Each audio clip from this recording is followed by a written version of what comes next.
સરકાર દ્વારા પ્રજાની સુખાકારી માટે કરોડોના ખર્ચે ડભોઈથી સિરોલા સુધીનો નવો રોડ અને નાળા બનાવવાની કામગીરી તાજેતરમાં જ પૂર્ણ કરવામાં આવી. જોકે તંત્ર અને કોન્ટ્રાક્ટરની ગંભીર બેદરકારીના કારણે આ નવો માર્ગ હવે વાહન ચાલકો માટે મોતનો કૂવો સાબિત થયો છે.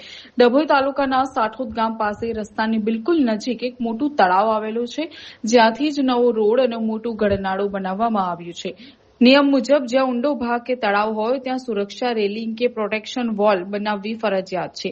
તેમ છતાં અહીં તળાવના કિનારે કે નાળાની આગળ પાછળ કોઈ જ પ્રકારની રેલિંગ લગાવવામાં નથી આવી. રાત્રિના અંધારામાં નાળાની કિનારે ન દેખાવાને કારણે અત્યાર સુધીમાં કેટલાય બાઇક સવારો સીધા તળાવમાં ખાબક્યા છે અને ગંભીર ઇજાગ્રસ્ત થયા છે. તંત્ર કોઈ મોટી દુર્ઘટનાની રાહ જોઈ રહ્યું હોય તેમ લાગે છે.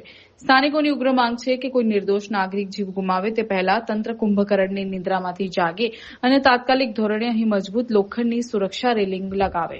જો ભવિષ્યમાં કોઈ મોટી હોનારત થશે તો તેની સંપૂર્ણ જવાબદારી ભ્રષ્ટ કોન્ટ્રાક્ટર અને જવાબદાર અધિકારીઓની રહેશે.